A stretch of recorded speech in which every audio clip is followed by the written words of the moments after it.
Welcome to Fox Encounter. I am your host, Fox. Please consider taking a few seconds to subscribe, drop a like on the video, and share it with your friends. Stay tuned for more content and enjoy the episode.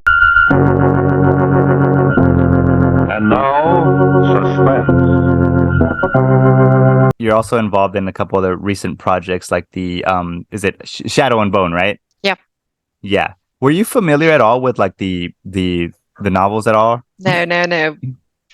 I knew about the TV series because of Netflix, because there was like the first season. So of course I watched it before I entered this season, just to know about the characters and their journey and everything. I wasn't aware of that how big is this and what a huge and loyal fan base they have. But it was one of the loveliest cast I've ever met. Those boys and girls there are so welcoming and lovely and friendly with everybody. Everybody just came into the makeup trailer just to introduce themselves to me because they knew that I would work that day. It's not common, to be honest.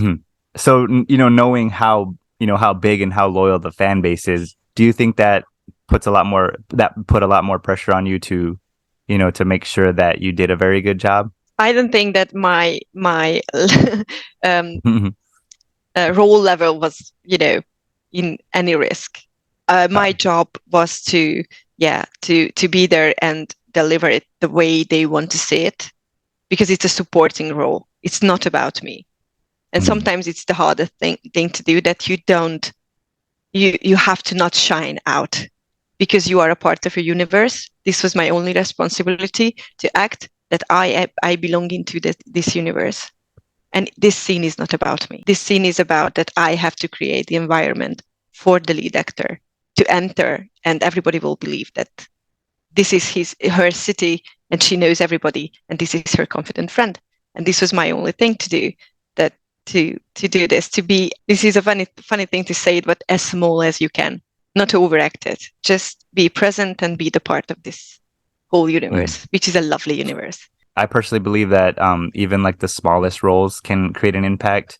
So that actually does sound a lot more difficult than someone might seem, because you, as an actor, sometimes you want to project a little more, but you have to make sure you stay within the parameters to make sure that, like you said, like the world building, it's all about, in series like this, which are like science fiction or fantasy, it's all about world building, and you have to make sure that you are given a performance that will keep in that kind of world. That's the job.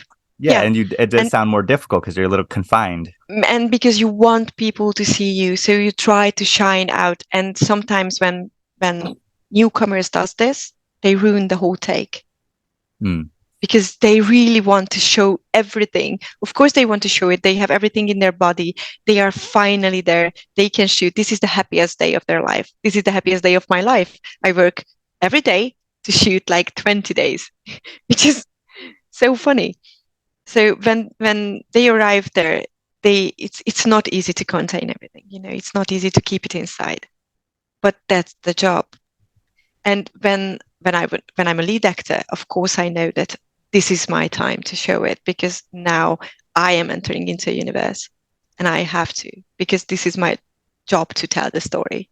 But in this case, in the Shadow and Bone, my job was completely different. And I humbly did it. I hope so. Yeah. And this isn't like, no disrespect to anybody else in the film, but like in The Invitation, your part, no matter how small it was, I think it's vital to that story, because without, your actions, and like the film doesn't progress, like that story doesn't progress for these characters. So in that sense, like your role actually stood out to me a lot, and that's what got me engaged and wanting to see where this story goes. Thank you so much. And I had like huge compliments from the producers and the director, and they chose me particularly for that, because they have looked for Emmeline in London, in everywhere, and eventually they chose me in Budapest because they thought that they found someone who can set the tone for the movie. One of the biggest compliment. Thank you so much. It was a huge compliment, and I will treasure it like forever. And I'm glad I saw it, because then we wouldn't be having this conversation here. Because I saw it and I was like, I have to see what else she's been in because that was incredible. Thank you. It all ends here. With me. How long you have been this whole podcast thing you do? Because it's new for me, so I don't know about it. I've been doing this for a little over a year now. I started it in November of 2021. Yeah, so like deep towards in the COVID. end. Pretty much, yeah. I think that's when everyone started doing it. But before that, I would just upload videos about film and just like kind of comedic videos for my YouTube channel. And after a while, I think I wanted to progress because at first started doing like a live stream with different film lovers and different YouTubers that I knew, which I did love doing, but I wanted to progress to talking to different people in the film industry to get their knowledge and insight on like a lot of the films that I love. Everyone that I've had on here is someone who I really admire and someone who I really respect, or someone who I think is, someone like you who is a rising talent who I think is, I think you're going to move on to bigger and better projects. So like that, like I wanted to talk to people and kind of expose these people to a bigger, to people who might not know who they are. Like, hey, this is VIRAG and she's amazing. Go watch her stuff. Thank you. I quite like what I do, but I still doing university. I doing my academic studies in literature. So I do a lot of things. As an actor, I think it's really important to not suffocate yourself with this industry because it can be harsh. I am really blessed because I'm constantly working. It was the only period I didn't was during COVID when everything stopped. So I went back to my studies and I thought that maybe I should do something else so I wouldn't feel the pressure to always, go after the next project. And I feel so much freely. Oscar Wilde said that if you know what you know what you want to be, this is your punishment because you will be that thing. So sometimes I like to think that I don't know what I want to be. But hopefully you're right and bigger projects will find me. I mean, sometimes that's really all it takes is for either like a producer or a director to see you in something and, and want to put you in their project. That's really all it takes sometimes. Sometimes it is. But, it's a combination of, I don't know, you are prepared and you are ready for stuff. You know your craft, you practice it, you are prepared for everything because e-castings and castings can happen like do something tomorrow. So you always have to have your, set everything. I have everything. Now I'm traveling because I live in Vienna. So I have everything with me. If I have to do any casting, I can do it in 30 minutes. And I'm not really believing in luck. It's of course you need luck, but you are, if you're prepared, there's a will there. You can actually, consistently work. So I believe in that. And as an Eastern European, to someone to see me and just discover me, I don't think it's on the table because we still have to create these things for ourselves. We still have to create those roles because they're non-existent. Well-written Eastern European roles are not really existing. So to refusing your typecast, you are, rejecting opportunities. I am rejecting them if it's nothing in the role, just this. Yeah. So for me to create something meaningful, I have to create those roles. I have to convince people that this role is so good and she can be from, she can come from any European city. And even if you are the one creating those characters and, you also have the opportunity to open the doors for other actors as well. This should be, the goal because we talked about it, that change takes a lifetime. So if I work for it will probably not, I'm not going to benefiting from it. I am paving the road for actresses behind me, after me. And hopefully I can be the part of this change and process. And I will continue to try to do it and advocate it that we should have like a better representation. Is there any one thing you like to learn from that experience? Like, what are you constantly learning from different projects about acting and about yourself? It's not necessarily because of project, because of, aging. you build up a confidence to stood up for yourself, which you don't have in your teen years, in your early 20s. You don't have it. And with time and with confidence, because you know that you do a decent job. So you always show up in time. You know your lines. They can rely on you. So you can actually stand up for yourself. You can refuse things you don't want to do. Confidence is definitely one thing you learn in every project, especially in nice projects when you are, involved and everybody's welcoming you, and you build up the confidence to speak up, to talk about the role, and just your take on it, and even to say things that makes you feel uncomfortable, because I was not always this confident. Right now I'm a little bit more confident. I'm still shy, but if something's happening which I'm not happy about it, I will state it there and there. But that's good though. I feel like in any walk of life, no matter what you do, having the confidence to speak up against things that you feel passionately about is something that I feel like we should all learn. And I don't know, it's just some things changes in you. I can talk about this one project. I will be in the Continental TV series, which is in the John Wick universe, and I've worked with many famous actors in it, and including like Mel Gibson. And while we were shooting, somebody forgot to tell me that we are not picking up from my line. They were picking up this take from another actor, and we started shooting, and I started talking, and nobody told me, and everything is like, okay, it's not happening. And this was the first time in my life then I said that, but nobody told me, and they should tell me, because otherwise I would feel like so small that I ruined the take with Mel Gibson. I ruined the take. And I didn't, because they didn't tell me. And to build up the confidence and say it out loud in front of everybody that it's fine, just nobody told me. Next time, tell me. And everybody apologized, and we moved on. And before that, I would like build up such a guilt, and I would feel, terrible, because I did something so bad. And it's normal just to build up this confidence. And I even surprised myself, because I just started talking, and I was like, okay, I said it. I just said it. I stood up for myself. And it's not easy when you have a small role next to one of the biggest stars in the world. And he was amazing, because for my takes, he stayed in the room just for me to have an eyesight. And he was like so supportive and lovely about it. I mean, John Wick is huge right now. So I think that's going to be a pretty cool project. Yeah. I think this is one of the coolest things I have ever done. The music will be amazing. I can assure people who loves music that they're gonna love this so much, and it's funny and it's witty, and I'm just so happy. Even if it's a very small part, I'm so happy that I'm a part of this. Was there another TV series that you were working on, that you have worked on? The Vienna Blood. Recent one? Yeah. Okay. Yeah. It was Vienna Blood. It is for BBC Two and for German TV channels, because it's an Austrian Brit co-production. And now I live in Vienna, and I'm playing an Austrian. I have an Austrian role there. So I play everything else but Hungarian.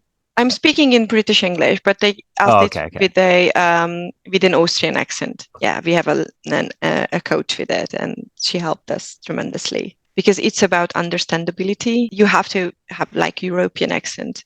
I think you guys have like such a good ear to hear which cities someone from in America, in England, but not really having this for Europe. So they always just want us to have a certain like received pronunciation or general American in a very, very good level. So everybody would understand it, even in deep Mississippi, people, if it's their, king to watch it, they can watch it and they will understand us. This is the main goal, understandability, and of course the accent on top of that. I think from watching all kinds of film from different countries and everywhere, I have a pretty good ear for being able to understand even like the heaviest of accents. I can usually make out a lot of what they're saying.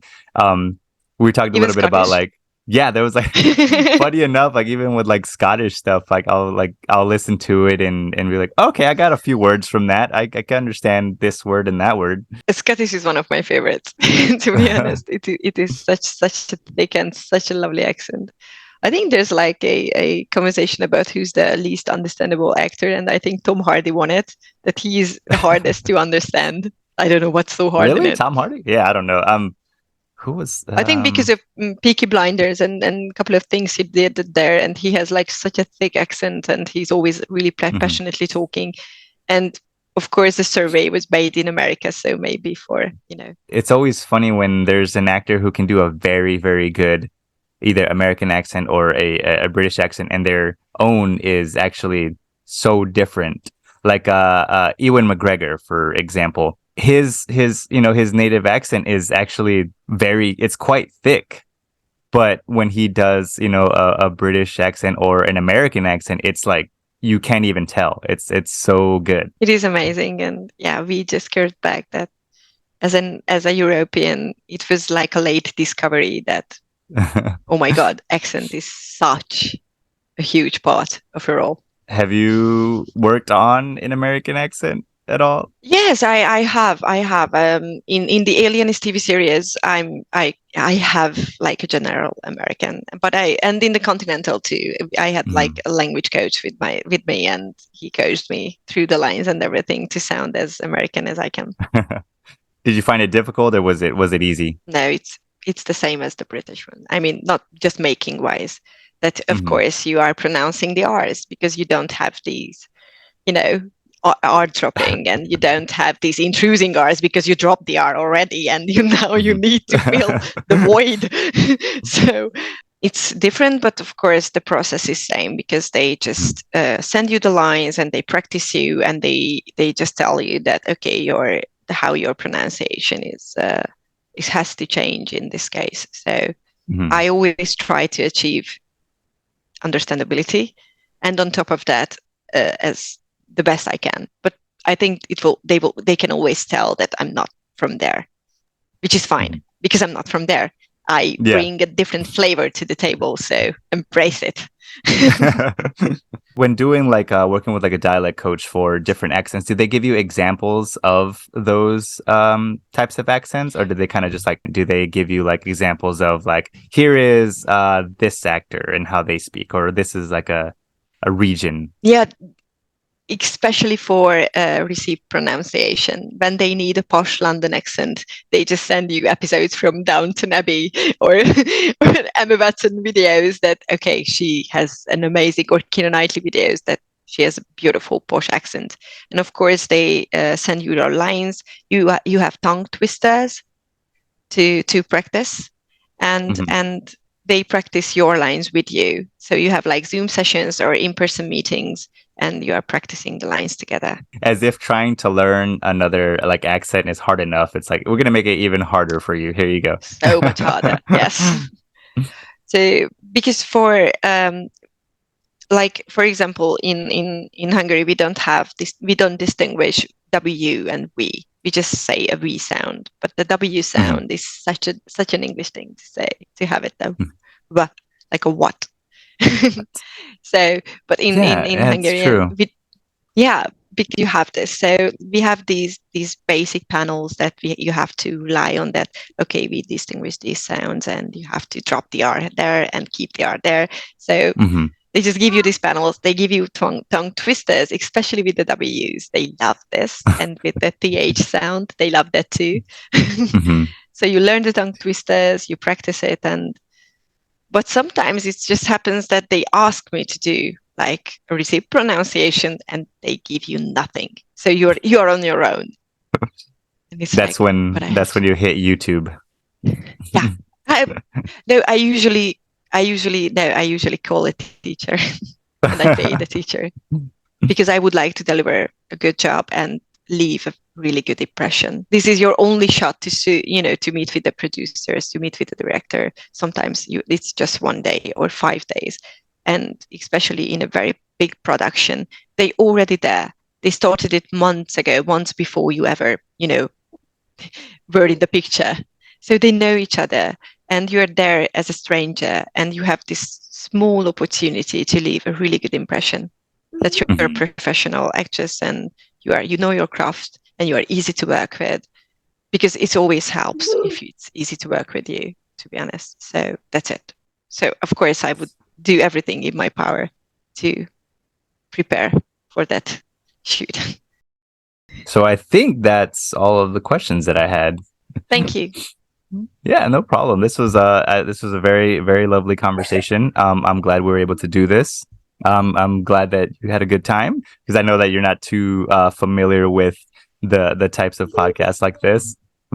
No, it's actually the first one. This is my first podcast. First one, awesome. Okay, awesome. Yes. Then I get to brag about that. Then this is where we're going to be closing it out. Again, thank you for joining me, Virag. This was a very good conversation, and I wish you nothing but the best. Thank you so much. Likewise. Mhm. Wish you the best, and I hope the podcast will be really successful, and you will be able to interview everybody you want to.